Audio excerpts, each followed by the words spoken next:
পাক ক্ষমা করতেই থাকবে বলেন সুবহানাল্লাহ। আরো জোরে বলেন সুবহানাল্লাহ। এটা কি আল্লাহ পাক বিশ্বনবী মুহাম্মদুর রাসূলুল্লাহ সাল্লাল্লাহু আলাইহি সাল্লামের অনুগ্রহ নয়? এটা কি উম্মতের উপরে দয়া নয়? এটা কি উম্মতের উপরে মায়া নয়? নিজের জন্য কাঁদেন না, নিজের জন্য দুঃখ করেন না, আল্লাহর কাছে দোয়া করে, আল্লাহ আমার উম্মতকে ক্ষমা করে দাও, আমার উম্মতকে তুমি ক্ষমা করে দাও। সুবহানাল্লাহ। এটা কি মুহাম্মদ সাল্লাল্লাহু আলাইহি সাল্লামের অনুগ্রহ নয়? এটা কি মুহাম্মদ সাল্লাল্লাহু আলাইহি সাল্লামের দয়া নয় উম্মতের উপরে? কেমন নবী আমরা পেয়েছি, কেমন রাসূল আমরা পেয়েছি, যিনি নিজের জন্য কাঁদেন না, ফাতেমার জন্য কাঁদেন না, হাসান হুসাইনের জন্য কাঁদেন না, কাঁদেন কার জন্য? উম্মতের নাজাতের জন্য। বিল্লাহি মিন শুরুরি আনফুসিনা ওয়া মিন সাইয়্যিআতি আ'মালিনা মান ইয়াহদিহিল্লাহু ফালা মুদিল্লা লাহু ওয়া মান ইউদ্লিলহু ফালা হাদিয়া লাহু। ونشهد أن لا إله إلا الله وحده لا شريك له ونشهد أن محمدًا عبده ورسوله. أما بعد فقد قال الله تعالى في كلامه المجيد: أعوذ بالله من الشيطان الرجيم. بسم الله الرحمن الرحيم. لقد من الله على المؤمنين إذ بعث فيهم رسولا من أنفسهم يتلو عليهم آياته ويزكيهم ويعلمهم الكتاب والحكمة وإن كانوا من قبل لفي ضلال مبين. وقال رسول الله صلى الله عليه وسلم عن عائشة رضي الله تعالى عنها قالت: لما رأيت من النبي طيب نفس قلت يا رسول الله ادع الله لي.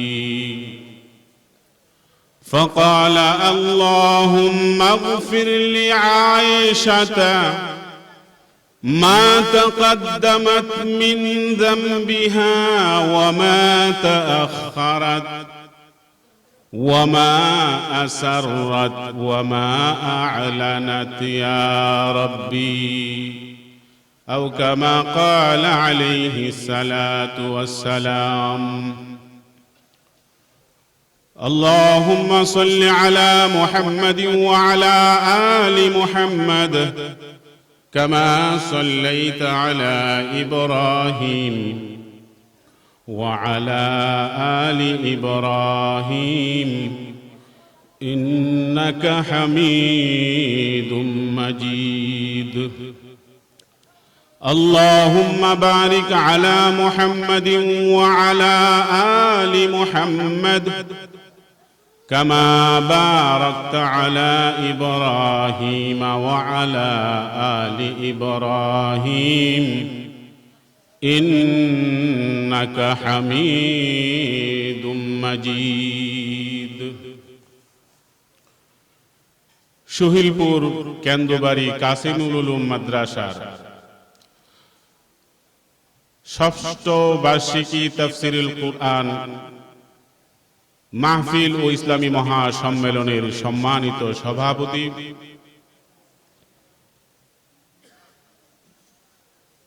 মঞ্চে উপবিষ্ট উলামায়ে কেরাম ও দিন দরদি মুসলমান ভাইরা, পর্দার আড়ালের আমার মা ও বোনেরা, আল্লাহ পাক রব্বুল আলামিনের শত কোটি শুকরিয়া যে মহান সত্তা সারাদিন কর্মব্যস্ততার পরে আরামের সময় থেকে ফারেগ হয়ে কোরআন হাদিসের আলোচনা শোনার জন্য আর বলার জন্য যে মহামনিব আমাদেরকে একত্রিত করেছেন, তৌফিক দিয়েছেন, তার দরবারে অন্তরের অন্তঃস্থল থেকে কালিমাতুশ শুকুর সমবেত কণ্ঠে আদায় করি আলহামদুলিল্লাহ। আরো জোরে বলতে হবে আলহামদুলিল্লাহ। কোরআন হাদিসের আলোচনা শোনা এবং বলা যদি আল্লাহ পাক কাউকে তৌফিক না দেয় তাহলে কেউ শুনতেও পারবে না, বলতেও পারবে না। কথা ঠিক কিনা? এটা একমাত্র আল্লাহ পাকের করুণা। দ্বীনের আলোচনা শোনা, কোরআনের আলোচনা শোনা আল্লাহ পাকের করুণা ছাড়া কেউ শুনতে পারে না, বলতেও পারে না। এজন্য এই কোরআনের আওয়াজ, এই মাহফিলের আওয়াজ যতটুকু যাচ্ছে, আমি সকল ভাইদেরকে, মুসলিম ভাইদেরকে বলবো, আপনারা মেহেরবানি করে অল্প সময়ের জন্য এখানে আসুন, কোরআন হাদিসের আলোচনা শুনুন, জীবন পরিবর্তনের চিন্তা করুন।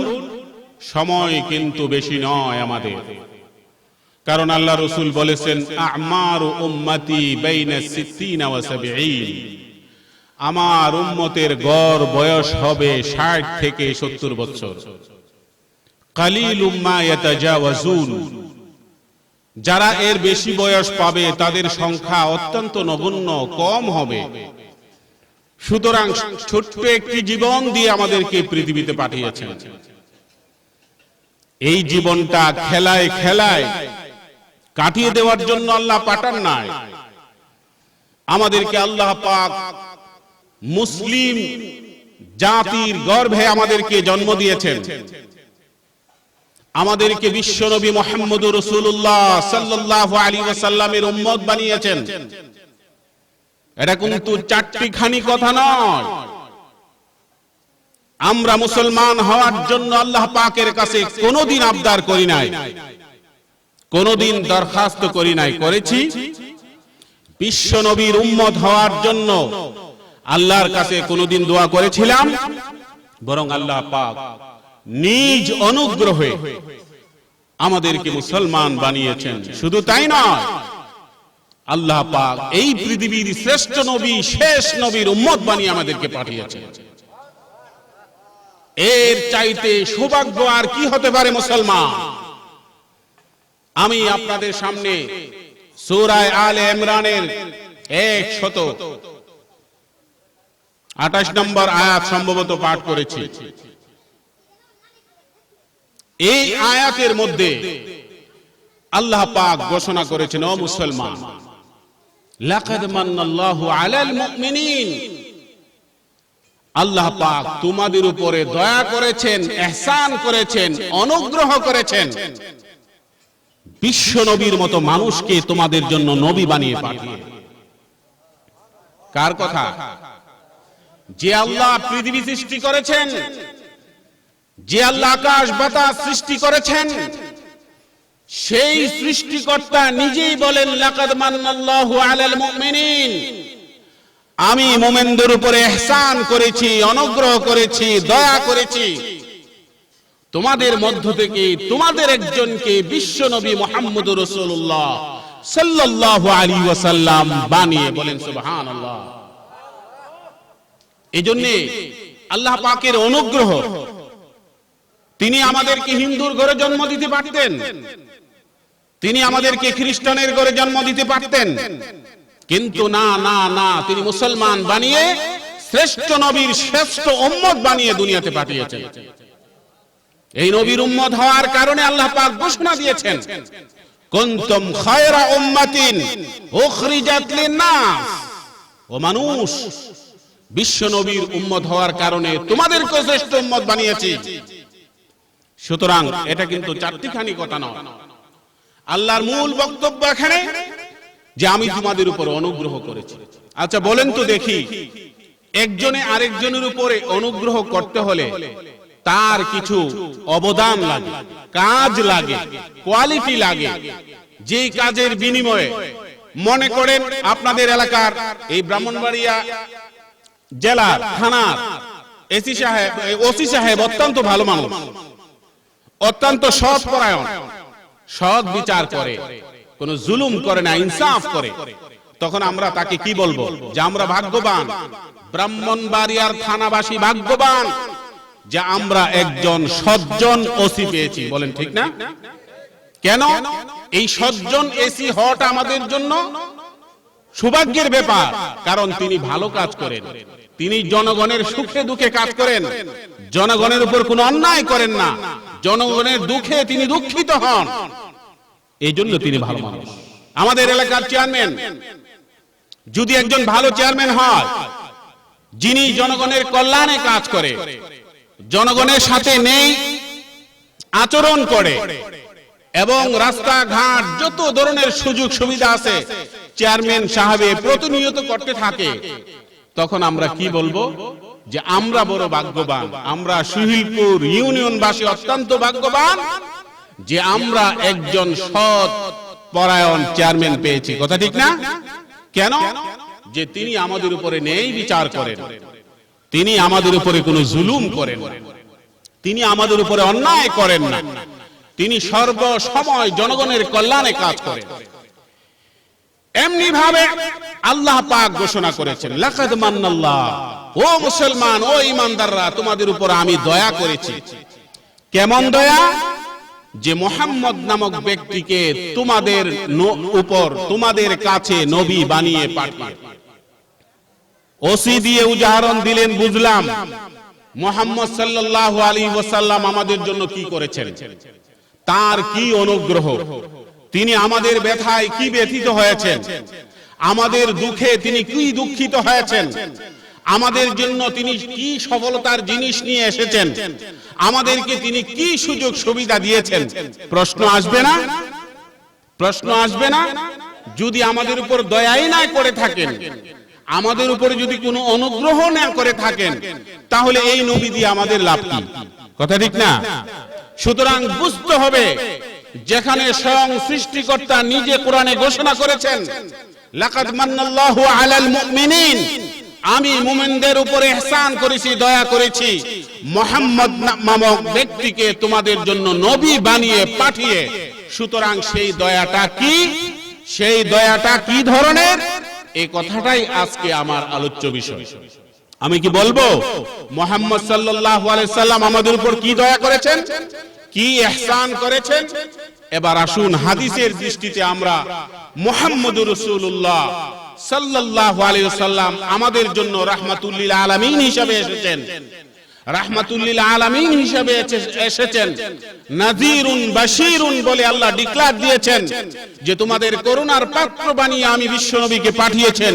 তিনি আমাদের উপর কি করুণা করেছেন, কি দয়া করেছেন, কি রহমত দিয়েছেন, কি আদর তিনি আমাদের জন্য করেছেন, কি আমাদেরকে বিপদ থেকে রক্ষা করেছেন। এই কথাগুলি আমাদেরকে বুঝতে হবে। যদি বুঝেন আর আমল করেন, তাহলেই বুঝতে পারবেন আমি আর আপনি কেমন নবীর উম্মত হয়েছে, কেমন নবীর উম্মত হয়েছে। হুজুর আকরাম সাল্লাল্লাহু আলাইহি ওয়াসাল্লাম একদিন কোরআন তেলাওয়াত করতেছিলেন।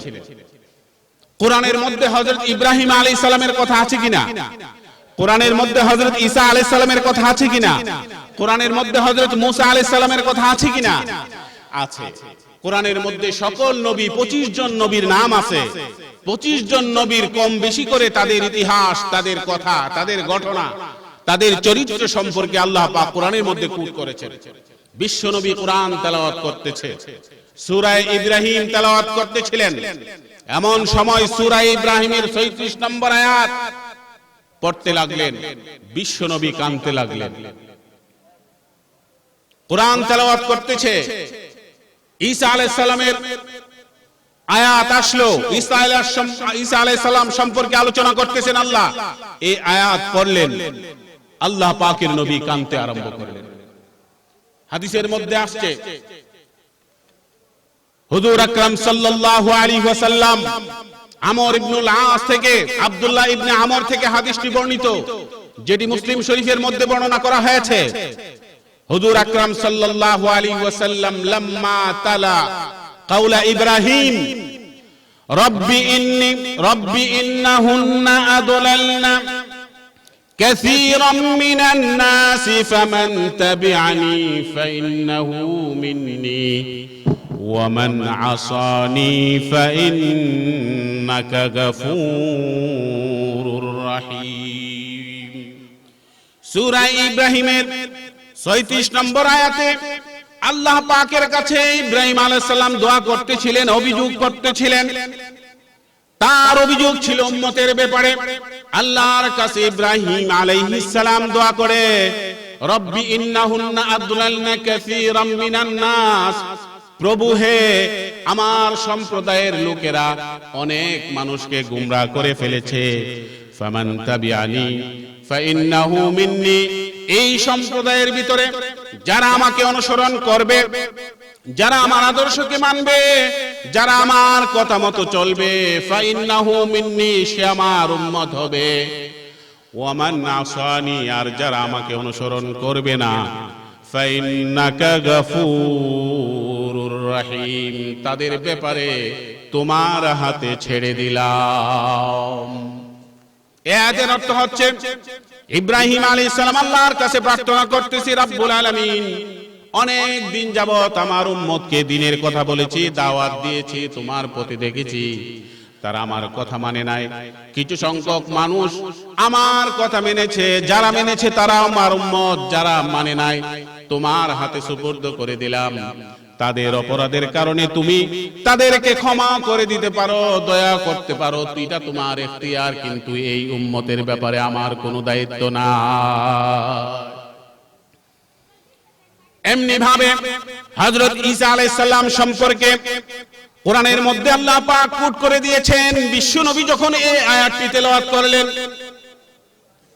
ইন তুআযিবুহুম ফাইন্নাহুম ইবাদুক ওয়া ইন তাগফির লাহুম ফাইন্নাকা আজিজুল হাকীম। এই আয়াতের মধ্যে আল্লাহ পাক বলেন, ঈসা আলাইহিস সালামের কথা স্মরণ করিয়ে দিয়েছেন।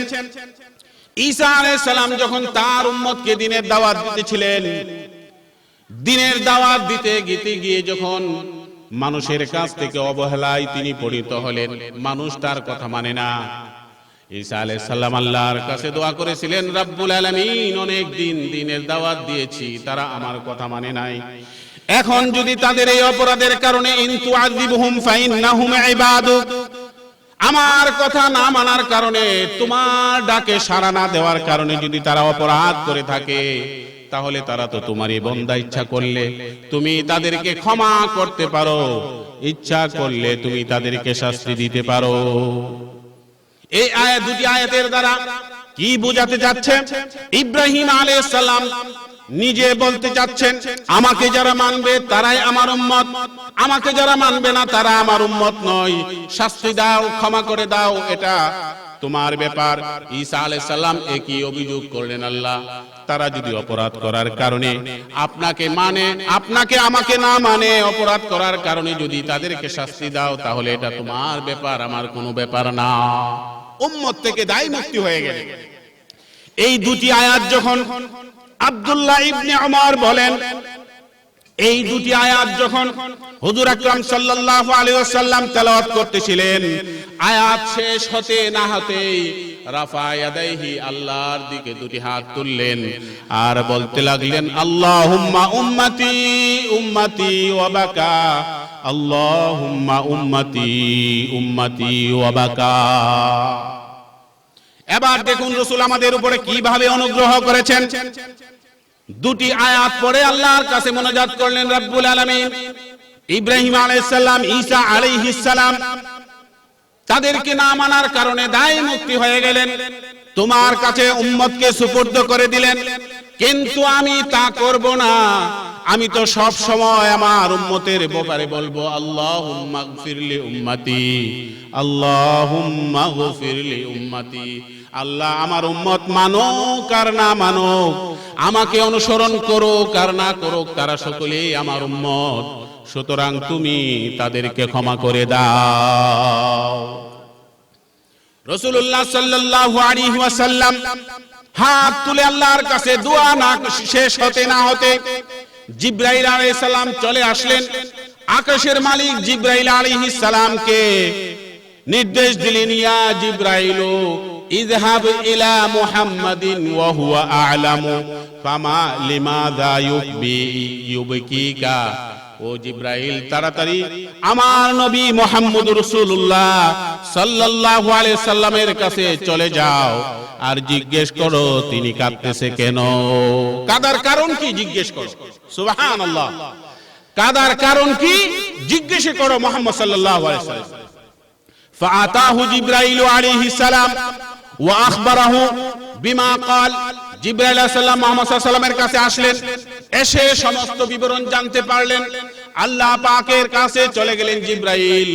জিবরাইল সমস্ত কথা আল্লাহর কাছে খুলে বললেন, ওয়া হুয়া আলামু, আল্লাহ আগে থেকেই জানেন। তারপরও মানুষকে শিক্ষা দেওয়ার জন্য আল্লাহ এই সিস্টেমটা করেছেন। দ্বিতীয়বার জিবরাইল আলাইহিস সালামকে নির্দেশ দিলেন, ইয়া জিবরাইল ইযহাব ইলা মুহাম্মাদিন সাল্লাল্লাহু আলাইহি ওয়াসাল্লাম, ইযহাব ইলা মুহাম্মাদিন সাল্লাল্লাহু আলাইহি ওয়াসাল্লাম, মুহাম্মদ সাল্লাল্লাহু আলাইহি সাল্লামের কাছে চলে যাও। ইন্না সানুরদিকা ওয়ালা নাসুকা আবাদা। আল্লাহু আকবার।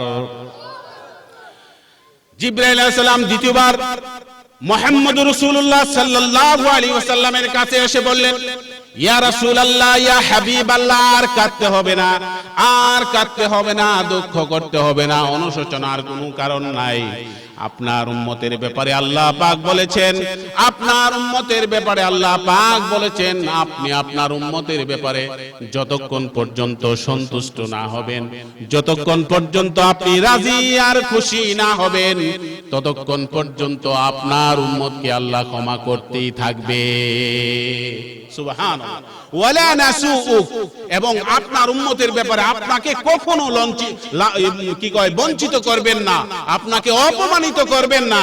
অর্থাৎ আপনি যতক্ষণ পর্যন্ত ক্ষমা করতেই থাকবে, করতেই থাকবে। বলেন সুবহানাল্লাহ, আরো জোরে বলেন সুবহানাল্লাহ। এটা কি আল্লাহ পাক বিশ্বনবী মুহাম্মদুর রাসূলুল্লাহ সাল্লাল্লাহু আলাইহি সাল্লামের অনুগ্রহ নয়? এটা কি উম্মতের উপরে দয়া নয়? এটা কি উম্মতের উপরে মায়া নয়? নিজের জন্য কাঁদেন না, নিজের জন্য দুঃখ করেন না, আল্লাহর কাছে দোয়া করে, আল্লাহ আমার উম্মতকে ক্ষমা করে দাও, আমার উম্মতকে তুমি ক্ষমা করে দাও। সুবহানাল্লাহ। এটা কি মুহাম্মদ সাল্লাল্লাহু আলাইহি সাল্লামের অনুগ্রহ নয়? এটা কি মুহাম্মদ সাল্লাল্লাহু আলাইহি সাল্লামের দয়া নয় উম্মতের উপরে? কেমন নবী আমরা পেয়েছি, কেমন রাসূল আমরা পেয়েছি, যিনি নিজের জন্য কাঁদেন না, ফাতেমার জন্য কাঁদেন না, হাসান হুসাইনের জন্য কাঁদেন না, কাঁদেন কার জন্য? উম্মতের নাজাতের জন্য, উম্মতের ক্ষমার জন্য কাঁদেন। শুধু কি তাই? শুধু তাই নয়, হুজুর আকরাম সাল্লাল্লাহু আলাইহি সাল্লামের বিবি আয়েশা রাদিয়াল্লাহু তাআলা আনহা বর্ণনা করেন, আমি যখন রাসূলুল্লাহ সাল্লাল্লাহু আলাইহি সাল্লামের শারীরিক গঠনের দিকে তাকাইতাম, মন মানসিকতার উপর লক্ষ্য করে আমি তাকে প্রশ্ন করতাম, তিনি জবাব দিতেন। আমি একদিন দেখতে পেলাম বিশ্ব নবী রাসূলুল্লাহ সাল্লাল্লাহু আলাইহি ওয়াসাল্লাম তিবা নাফসিন, অত্যন্ত খুশমিজাজ, আনন্দের সহিত ঘরের মধ্যে বসে আছে। এমন সময় হযরত আয়েশা বলেন যে আমি সুযোগ পেয়েছি, আমি রাসূলকে জিজ্ঞেস করলাম, ইয়া রাসূলুল্লাহ উদউল্লাহ লি, হে আল্লাহর রাসূল, আপনাকে খুব খুশ মেজাজ দেখা যাচ্ছে, আনন্দময় সময় এখন, আমি আপনাকে একটি প্রশ্ন করতে চাই, আপনি আল্লাহর কাছে আমার জন্য আল্লাহর কাছে আপনি দোয়া করেন। স্ত্রী স্বামীর কাছে দোয়া চায়, কি দোয়া? যে আল্লাহ যেন তাকে ক্ষমা করে দেয়। স্বামী আপনি আমার জন্য দোয়া করেন। আমাদের স্ত্রীরা কি এরকম করে কোনদিন দোয়া চাইছে আপনাদের কাছে? হ্যাঁ, বিশ্ব নবীর স্ত্রী হযরত আয়েশা দোয়া চায় আল্লাহর নবীর কাছে, হে রাসূল উদউল্লাহ লি, হে রাসূল আল্লাহর কাছে আমার জন্য দোয়া করেন। আমার বড় ভয় হয়, কবরের কথা যখন শুনি, হাসরের কথা যখন শুনি, তখন ভয় হয়। সুতরাং আপনি নবী, আবার আপনি আমার স্বামী, আল্লাহর কাছে দোয়া করেন, উদউল্লাহ লি, আল্লাহর কাছে দোয়া করেন। এবার দেখেন আল্লাহর রাসূল কিভাবে দোয়া করে আয়েশার জন্য।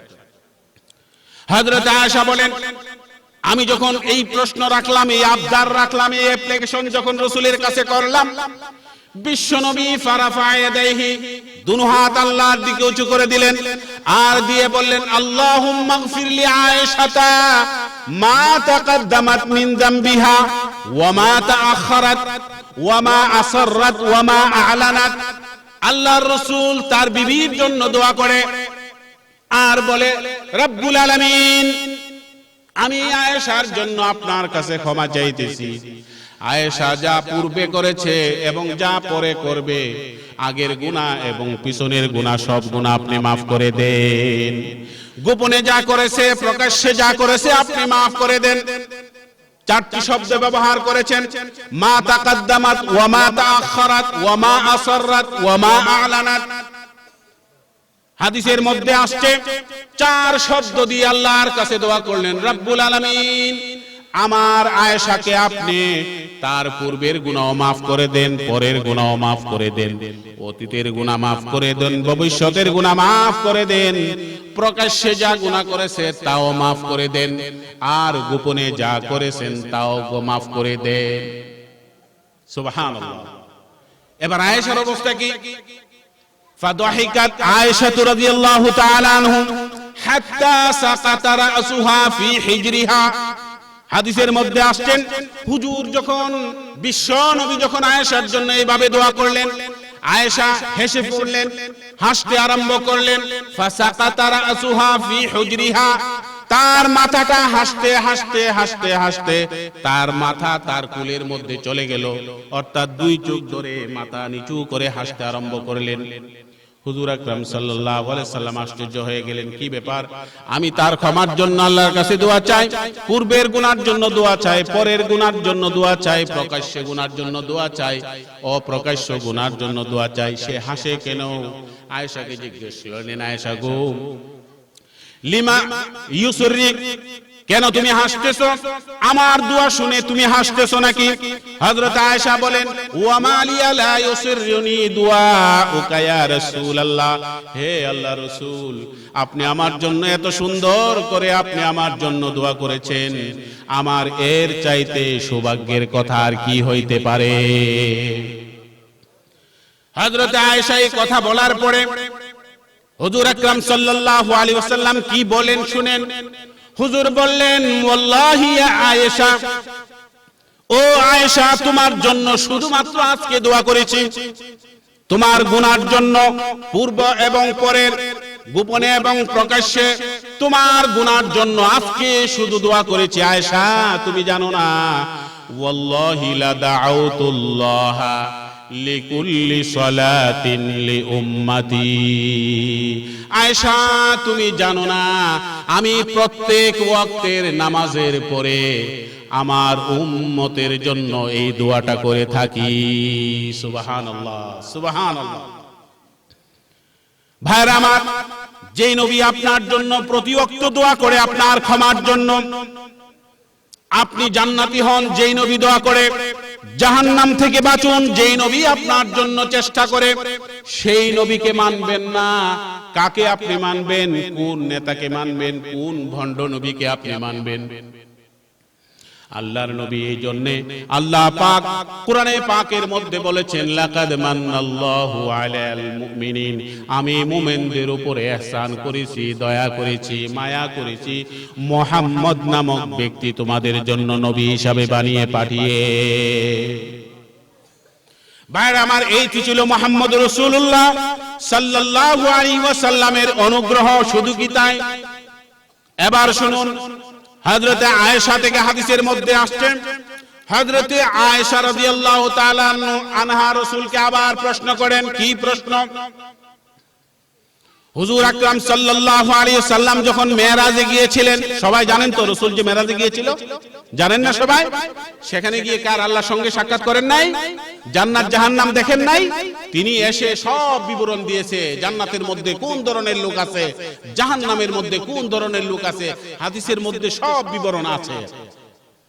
আল্লাহ পাক গোপন বৈঠক সেখানে করেছিলেন, যেখানে মালাক মুকাররব ফেরেশতারা পর্যন্ত যাওয়ার অধিকার নাই, আরশ বহনকারী ফেরেশতারা যাওয়ার অধিকার নাই, ইসরাফিল, আজরাইল, মিকাইল, জিবরাইল পর্যন্ত যাওয়ার অধিকার নাই।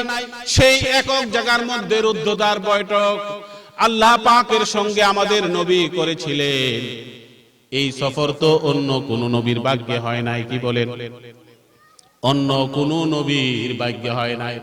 মুসা আলাইহিস সালাম আল্লাহর কাছে আবদার করেছে, রব্বুল আলামিন, তোমার ইবাদত করি, তোমাকে মানি, কিন্তু তোমাকে আমি দেখতে চাই। আল্লাহ বললেন, লান তারানি, কশিন কালো দুনিয়াতে তুমি আমাকে দেখতে পারবে না। নবীরা আবদার করেছে, আল্লাহকে দেখার জন্য দেখতে পারে নাই, আর স্বয়ং আল্লাহ রাব্বুল আলামিন আবদার করে বিশ্ব নবীকে তার দরবারে নিয়ে যায়। কত বড় মর্যাদাশীল, কত ভালোবাসতেন বিশ্ব নবীকে আল্লাহ পাক। সেই মেরাজের রাত্রিতে রুদ্ধদ্বার বৈঠকে আল্লাহ পাক প্রশ্ন করেছিলেন, আপনি আমার জন্য কি নিয়ে এসেছেন? রাসূলুল্লাহ সাল্লাল্লাহু আলাইহি সাল্লাম বলেছিলেন, আত্তাহিয়াতু লিল্লাহি। পারেন না সবাই? পড়েন, আত্তাহিয়াতু লিল্লাহি ওয়াস সালাওয়াতু ওয়াত তাইয়্যিবাত। এতটুকু পর্যন্ত বিশ্বনবীর কথা। আল্লাহ রাব্বুল আলামিন যখন বললেন, আমার জন্য কি নিয়ে এসেছেন, বিশ্বনবী উত্তর দিলেন, আমার মৌখিক ইবাদত আত্তাহিয়াত লিল্লাহি ওয়াস সালাওয়াতু, আমার শারীরিক ইবাদত, ওয়াত তাইয়্যিবাত, আমার আর্থিক ইবাদত। এই তিন ধরনের ইবাদত আপনার জন্য নিয়ে আসছি। কয় ধরনের ইবাদত? মৌখিক ইবাদত, শারীরিক ইবাদত, আর্থিক ইবাদত, অর্থ দিয়া যে ইবাদত করা হয়, এই তিন ধরনের ইবাদত আপনার জন্য নিয়ে আসছি। আল্লাহ পাক মনে মনে যেন বলতেছেন, বিশ্বনবী, আপনি আমার জন্য তিনটা হাদিয়া নিয়ে আসছেন, আমিও আপনাকে তিনটা হাদিয়া দিতে চাই। বলেন সুবহানাল্লাহ। সেই তিনটা হাদিয়া কি? আসসালামু আলাইকা, পড়েন সবাই, আসসালামু আলাইকা আইয়ুহান নাবিয়্যু ওয়া রাহমাতুল্লাহি ওয়া বারাকাতুহু। পড়েননি সবাই? আপনাদের মধ্যে পড়েন না সবাই? আল্লাহ পাকের কথা এটা। আল্লাহ পাক বলেন, আমিও আপনাকে তিনটা হাদিয়া দিলাম, উপঢৌকন দিলাম, আপনাকে গিফট করলাম। এক নম্বরের গিফট হলো আসসালামু আলাইকা আইয়ুহান নাবিয়্যু, হে নবী, আপনার উপরে চিরদিনের জন্য আমার পক্ষ থেকে সালাম, শান্তি বর্ষিত হতে থাকবে। ওয়া রাহমাতুল্লাহি, এবং আমি আল্লাহর রহমত বর্ষিত হতে থাকবে। ওয়া বারাকাতুহু, এবং আমি আল্লাহর বরকত আপনার উপরে বর্ষিত হতে থাকবে। নূহ আলাইহিস সালাম কেমন ভাবে আক্রমণ করতেন? ঢিল পাটকেল মারতে মারতে ওই ইটের নিচে, পাথরের নিচে তিনি পড়ে যাইতেন। জিবরাইল আলাইহিস সালাম আসতেন, সমস্ত পাথরগুলি শরীর থেকে দূরে সরাইয়া দিতেন। হযরত নূহ আলাইহিস সালাম উপরের দিকে তাকায় দেখে জিবরাইল তার সামনে। জিজ্ঞেস করতেন, মাজা আফআলু গাদা ইয়া আখি জিবরাইল, ও জিবরাইল, আগামী কালকে আমার কাজ কি তা? জিবরাইল আলাইহিস সালাম বলতেন, হে নূহ, আজকে যে কাজটা করেছেন, এই কাজটাই আগামী কালকে আপনি করবে। সুবহানাল্লাহ। সেই নূহ আলাইহিস সালাম আল্লাহর কাছে উম্মতের ব্যাপারে বদদুয়া করেন, রব্বানা লা তাযার আলাল আরদি মিনাল কাফিরিনা দাইয়ারা ইন্নাকা ইন তাযারহুম ইউদিল্লু ইবাদাক ওয়া লা ইয়ালিদু ইল্লা ফাজিরান কাফফারা। নূহ আলাইহিস সালামের উম্মতের ব্যাপারে নূহ আলাইহিস সালাম বদদুয়া করেন। কি বদদুয়া করেন? রব্বানা লা তাযার আলাল আরদি মিনাল কাফিরিনা দাইয়ারা। রব্বুল আলামিন, কাফেরদের একটা বাড়িঘরও আপনি রাখবেন না, সব বাড়িঘর সব মানুষকে আপনি ধ্বংস করে ফেলেন।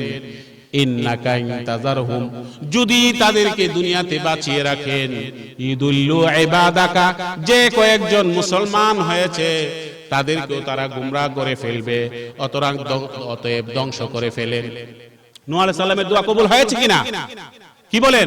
সমস্ত আপনার উম্মতকে, সমস্ত জাতিকে আল্লাহ পাক ধ্বংস করে দিলেন। 40 দিন পর্যন্ত বন্যা ছিল, কাবাঘর পর্যন্ত ভেসে ছিল ওই দিন। 40 দিন বন্যা ছিল, সব ধ্বংস হয়ে গেল। তো নবীরা বদদুয়া করেছেন, আর নবীদের দোয়া কি কবুল না? নবীদের দোয়া কবুল। এই জন্য আল্লাহ পাক নবীদেরকে সুপার পাওয়ার দিয়েছিলেন, দোয়া করার অথরিটি দিয়েছিলেন। দোয়া করতে দেরি হবে, কবুল হতে দেরি হবে না।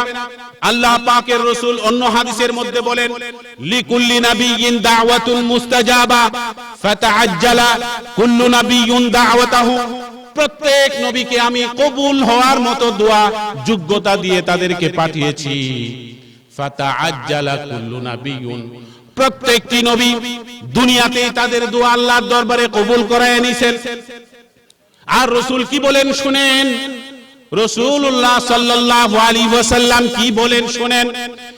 রাসূলুল্লাহ সাল্লাল্লাহু আলাইহি ওয়াসাল্লাম বলেন, প্রত্যেক নবীকে আল্লাহ কবুলিয়তের দোয়া দিয়েছিলেন, দাওয়াতুন মুস্তাজাবা। দোয়া করতেই দেরি হয়, কবুল হইতে দেরি হয় না। দোয়া তারা দুনিয়াতেই সব নবীরা সব দোয়া করে ফেলেছে। ওয়া ইন্নী আখতাবাতু দুআই লি উম্মতি শাফাআতান লিয়াউমিল কিয়ামা।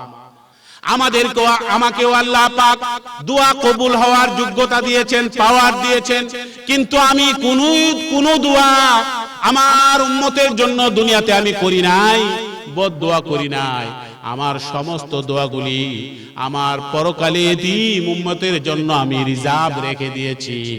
উম্মতদেরকে যখন দেখব ফেরেশতারা জাহান্নামে টেনে টেনে ফেলে দিচ্ছে, ওই সময় আমার দোয়াটাকে আমি কাজে লাগাবো।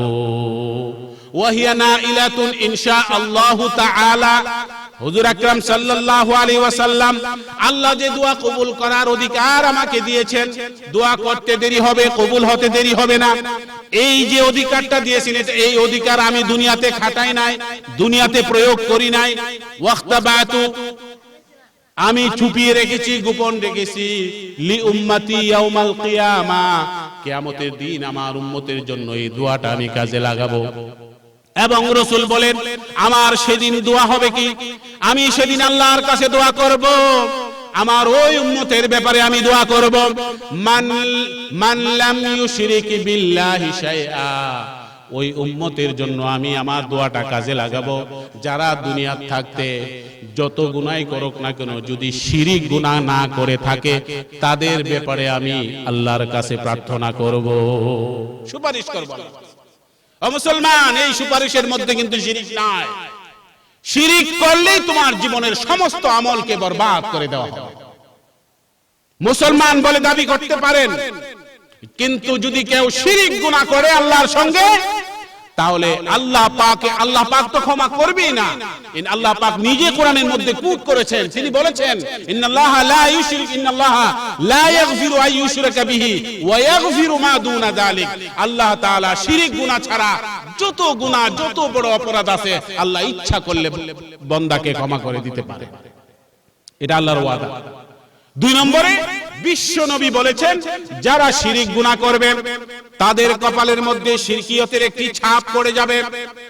যখন বিশ্ব নবী মুহাম্মদুর রাসূলুল্লাহ হাসরের মাঠে উম্মতের ব্যাপারে সুপারিশ করবেন, রব্বি উম্মতি উম্মতি, আমার উম্মতকে ক্ষমা করে দেন, ক্ষমা করে দেন, তখন একদল উম্মতকে ক্ষমা করতে যাবে, ফেরেশতারা পর্দা ফেলে দিবেন, আড়াল সৃষ্টি করে ফেলবেন।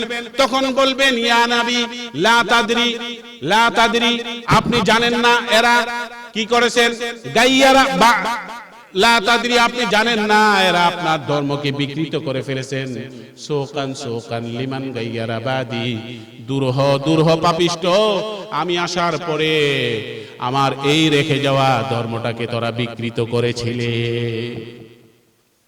এই জন্য ভাইরা, আল্লাহর কাছে শিরিক মুক্ত জীবন চান, যে যত বড় অপরাধী হোক ক্ষমা চাওয়ার দরজা আছে, ক্ষমা চাওয়ার রাস্তা আছে। শিরিক গুনাহ করলে আল্লাহ পাক ক্ষমা করবে না। এখন শিরিক গুনাহ কি? অহরহ শিরিক আমরা করতেছি, আমরা নিজেরাও বুঝি না, আবার ইমানদার বলে দাবি করি। ইমানদার বলে দাবি করি, আমরা নিজেরা শিরিক করতেছি, আমরা বুঝি না। মাজার পূজা কি শিরিক নয়? পায়ের মধ্যে সেজদা দেওয়া কি শিরিক নয়? তারপরে পীরের নামে মান্নত করা কি শিরিক নয়? পীরের কাছে কোনো কিছু চাওয়া কি শিরিক নয়?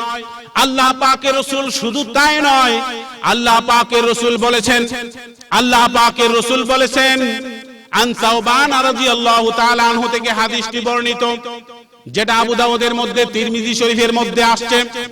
হুজুর আকরাম সাল্লাল্লাহু আলাইহি ওয়াসাল্লাম বলেন, লা তাকুমুস সাআতু হাত্তা কাবাইলু মিন উম্মতি তালহাকা বিল মুশরিকিন। আমার নবী বলেন, ও বিশ্ববাসী শুনে রাখো, কিয়ামত ততদিন পর্যন্ত সংগঠিত হবে না, কিয়ামত ততদিন পর্যন্ত সংগঠিত হবে না যতদিন পর্যন্ত আমার কিছু সংখ্যক উম্মত মুশরিক না হবে, অর্থাৎ শিরিক কাজ না করবে। শিরিককে তারা ইবাদত মনে করে কাজ করবে। শিরিক না করা অবস্থায় কিয়ামত হবে না, অর্থাৎ আমার পরে আমার কিছু সংখ্যক উম্মত এমন হবে যারা নিজেকে ঈমানদার বলে দাবি করবে, কোনো সংগঠিত হবে না। হাত্তা কাবাইলু মিন উম্মতি তালহাকা বিল মুশরিকিন, মুশরিকদের সাথে, শিরিকের সাথে যতক্ষণ পর্যন্ত তাদের বন্ধুত্ব স্থাপন না হবে ততক্ষণ পর্যন্ত কিয়ামত হবে না।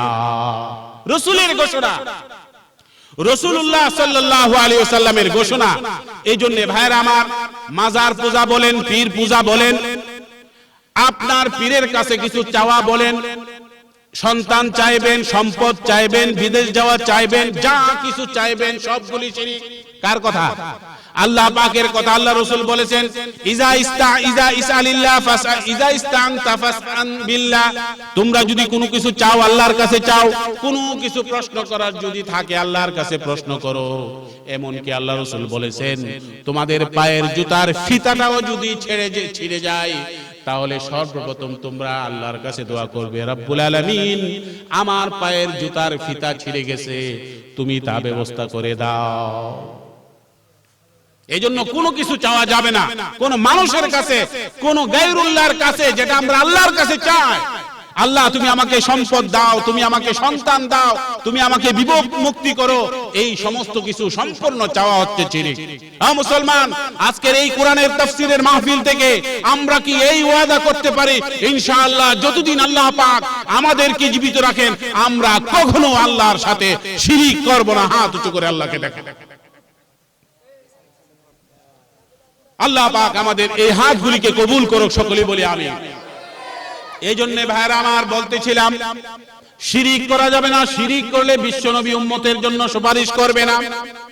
আল্লাহ পাকের ঘোষণা, আল্লাহ রাসূলের ঘোষণা, শিরিক করলে আল্লাহ পাক কখনো সেই ইবাদত গ্রহণ করবেন না। হাবা মানসুরা, হাওয়ার সাথে মিশিয়ে দেওয়া হবে শিরিক করলে। সুতরাং শিরিক মুক্ত জীবন গঠন করার জন্য চিন্তা করবেন। আজকে ধর্মের নামে অধর্মের কাজ সারা বাংলাদেশে ছড়িয়ে গেছে, যেটাকে ধর্ম নামে করতেছে, ধর্ম নাম কইরা করতেছে, সোয়াবের নাম কইরা করতেছে। আচ্ছা আপনারা বলেন তো দুঃখী, ইসলামের এমন একটা নিয়ম আছে যেটা আল্লাহ রাসূল বলে যায় না? কি বলেন? এমন কোন নিয়ম আছে যেই নিয়মটা, যেই বিধানটা তুমি কিভাবে ইবাদত করবা, তুমি কিভাবে হজ করবা, এমন কোন ধর্মের কথা আল্লাহ রাসূল বলে যায় নাই? এমন কি কোন কথা আছে? ধর্মের নামে কোনো কাজ করতে হলে হয়তো আল্লাহ পাকের নির্দেশ লাগবে, আর না হয় বিশ্বনবী রাসূলুল্লাহ সাল্লাল্লাহু আলাইহি ওয়াসাল্লামের হুকুম লাগবে। এই দুইয়ের নির্দেশ ছাড়া ধর্মের কাজ করা যাবে না। ধর্মের কাজ করা যাবে না। আমাদের এলাকায় এক পীর সাহেব আছে, তিনি বলেন যে জান্নাতে যাবে, আর মুসলমান মুরিদ হলো জান্নাতে যাবে, তাদের কোনো পর্দা লাগবে না। তবে 3 ওয়াক্ত নামাজ পড়লেই চলবে। কয় ওয়াক্ত নামাজ পড়তে হবে? 3 ওয়াক্ত নামাজ পড়লেই চলবে। আর 3 ওয়াক্ত নামাজ কোন কোন সময়? যে সূর্য ওঠার সময় 2 রাকাত নামাজ পড়বে, সূর্য ডুবার সময় 2 রাকাত নামাজ পড়বে, আর সূর্য যখন মধ্যবর্তী স্থানে থাকে অর্থাৎ দুপুর বেলা, ঠিক দুপুর বেলা 2 রাকাত নামাজ পড়বে। কয় ওয়াক্ত হইল? 3 ওয়াক্তের নামাজ। এই 3 ওয়াক্ত নামাজ হিন্দু পড়লো বেহেশতে যাবে, মুসলমান পড়লে বেহেশতে যাবে, আর কিচ্ছু লাগবে না, আর কিচ্ছু লাগবে না। আপনারা চিন্তা করেন তো দেখি, এই নামাজ পড়া তো ভালো কথা, কি বলেন? নামাজ পড়া ভালো কথা না? এখন ভালো কথা এটা কার হুকুম অনুযায়ী হতে হবে, কার নিয়ম অনুযায়ী হতে হবে? আল্লাহ এবং আল্লাহ রাসূলের নিয়ম অনুযায়ী হতে হবে, কথা ঠিক না? এখন সে এমন 3 ওয়াক্তের সময় দিয়েছে, সূর্য ওঠার সময় নামাজ পড়া কি জায়েজ? সূর্য যখন মধ্যবর্তী স্থানে থাকে, মাথার উপরে থাকে, তখন কি নামাজ পড়া জায়েজ? সূর্য যখন ডুবে তখন কি নামাজ পড়া জায়েজ? অর্থাৎ হারাম ওয়াক্তের মধ্যে, মাকরুহে তাহরিমি বলা হচ্ছে, এই ওয়াক্তের মধ্যে পীর সাহেব তার সরল প্রাণ মুসলমান ভাই আর বোনদেরকে আপনার ঈমান নষ্ট করে ফেলতেছে। অথচ 3 রাকাত নামাজ, একটু বলেন কত রাকাত নামাজ ফরজ? 3 রাকাত নামাজ মাগরিবের ফরজ, কথা ঠিক না? এখন যদি কেউ চিন্তা করে যে 3 রাকাত মাগরিবের কত রাকাত নামাজ ফরজ? 3 রাকাত নামাজ ফরজ। এখন কেউ যদি চিন্তা করে যে কষ্ট কইরা ওযু করলাম 3 রাকাত পড়ার জন্য, সাথে আর একটা রাকাত পড়ে লাই, সওয়াব হবে? কেন হবে না? আপনি তো ভালো কাজ করছেন না? নামাজ পড়া ভালো কাজ না? নামাজ পড়া তো ভালো কাজ। তো এখন আপনি 3 রাকাতের সাথে আর এক রাকাত পড়ে লেছেন, অসুবিধাটা কি? তাই এটা তো আরো সওয়াবের কাজ করলেন। তাহলে ভালো জিনিসটাও গুনাতে পরিণত হয়ে যায় যদি সেই ভালো জিনিসের নিয়মটা বিশ্বনবী মুহাম্মদুর রাসূলুল্লাহ সাল্লাল্লাহু আলাইহি সাল্লামের তরিকা মতো না হয়, কথা ঠিক না? এই কোন শীতের মধ্যে ফজরের নামাজটা পড়তে বেশি কষ্ট না? ফজরের নামাজটা পড়তে অত কষ্ট। আপনি যদি চিন্তা করেন এত কষ্ট কইরা ঘুম ভাঙ্গা শীতের রাতে লেফ কম্বল ফালায়া উঠছি এই 2 রাকাত নামাজ পড়বার লাগিয়া, আমি এই 2 রাকাত ফরজের সাথে আরো 2 রাকাত পড়ে লই, নামাজ হবে? সওয়াব হবে না গুনাহ হবে? গুনাহ হবে। কেন? আপনি তো কাজ করছেন ভালো কাজ, আপনি তো কি করছেন? কাজ করছেন ভালো কাজ, তো গুনাহ হবে কেন? ভালো কাজ করলেও নিয়ম কার হতে হবে? বিশ্বনবী মুহাম্মদুর রাসূলুল্লাহ সাল্লাল্লাহু আলাইহি সাল্লামের তরিকা মতো হতে হবে। এই মৌলিক কথাটা যদি আপনি স্মরণ রাখেন যে কোনো কাজে, এই মৌলিক কথাটা যদি স্মরণ রাখেন, এটা সূত্র ধরেন, অঙ্ক করতে সূত্র লাগে না, এই সূত্রের মতো ধরেন, এই কথাটা যদি স্মরণ রাখেন যে ধর্মের যে কোনো কাজ আমি করব আল্লাহর হুকুম আর নবীর তরিকা অনুযায়ী হতে হবে। কোন বাবার তরিকা অনুযায়ী, কোন পীরের তরিকা অনুযায়ী, কোন পাগলের তরিকা অনুযায়ী আমি যদি কি করি, ধর্মের কাজ করি, ধর্মের কাজ হবে না, এটা অধর্মের কাজ হয়ে যাবে, এটা গুনাহের কাজ হয়ে যাবে। মন থাকবে মুসলমান এই কথাটি। এই জন্য আল্লাহ রাসূল বলেন লা তাকুমুস সাআতু, কিয়ামত কখনো সংঘটিত হবে না যতক্ষণ পর্যন্ত আমার উম্মতের মধ্যে কিছু সংখ্যক উম্মত মুশরিকদের সাথে হাত না মিলাবে, মুশরিকদের আদর্শ, মুশরিকদের চাল চলন, তাদের সাথে যতক্ষণ পর্যন্ত তাদের সম্পর্ক না হবে, কিয়ামত হবে না। 2 নম্বরে আল্লাহ রাসূল বলেন ওয়ালা হাত্তা ইয়াবুদুল আওসান, এবং ভূতের পূজা যতক্ষণ পর্যন্ত না করবে কিয়ামত সংঘটিত হবে না। তার মানে হলো যে আমার উম্মতের মধ্যে কিছু সংখ্যক লোক এমন সৃষ্টি হয়ে যাবে যারা ভূতের পূজা পর্যন্ত তারা করতে থাকবে। নারে তাকবীর, জোরে নারে তাকবীর। আল্লামা শামসুল হক সাহেবের আগমন, আল্লামা শামসুল হক সাহেবের আগমন। হুজুর এসে পড়েছেন, এরপরে হুজুরে আলোচনা করবেন। আমি শেষ করে দিচ্ছি।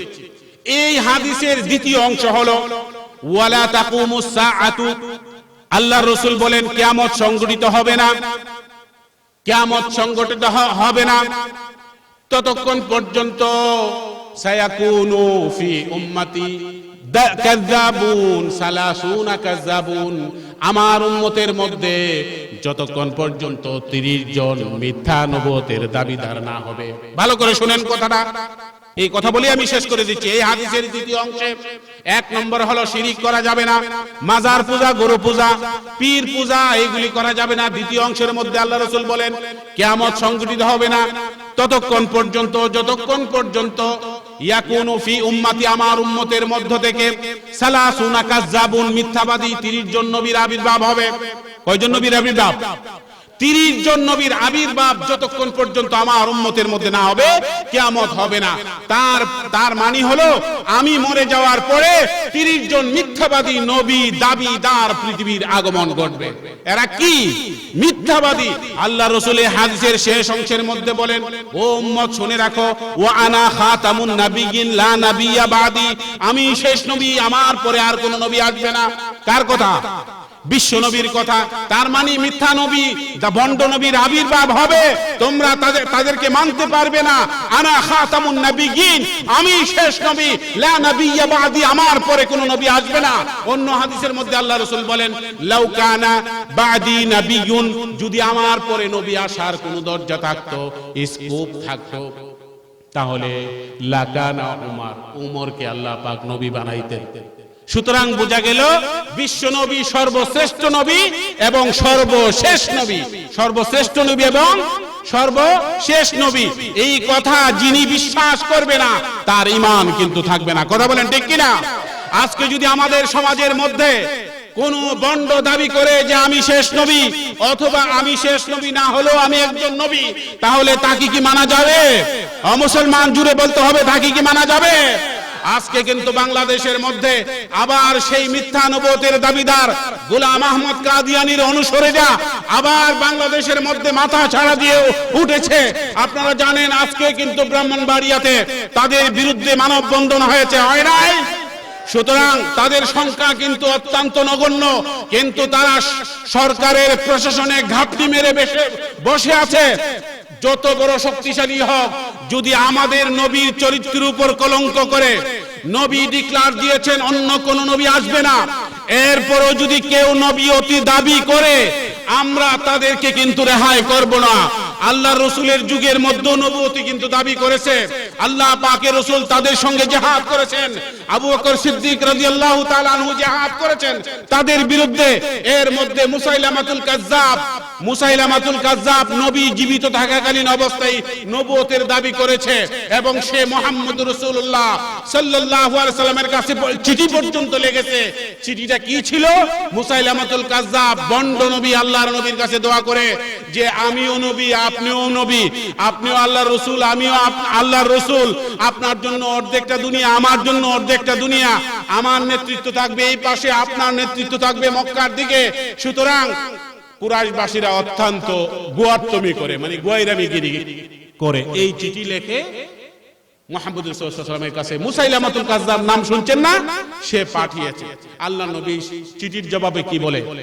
আল্লাহর নবী বলে এই চিঠির জবাবে, আমি আল্লাহর রাসূল এবং সত্যবাদী, এবং যারা আল্লাহ নবী তাকেই নির্বাচন করেন, আল্লাহ তাআলা তাকেই নবী নির্বাচন করেন যাকে আল্লাহ পাক ইচ্ছা করেন।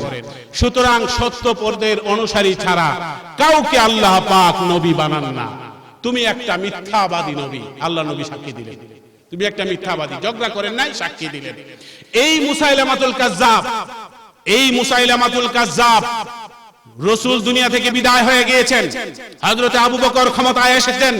হযরত আবু বকরই দেখলেন দাম্মামের পাশে ইয়ামামা গোত্রের সেই মুসাইলামাতুল কাজ্জাব নবুয়তি দাবি করছে।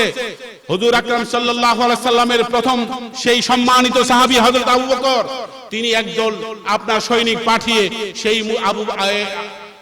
খালিদ বিন ওয়ালিদের নেতৃত্বে একদল সৈনিক পাঠিয়ে তাকে হত্যা করলেন। তাকে কি করলেন? হত্যা করলেন। হত্যা কে করেছিল?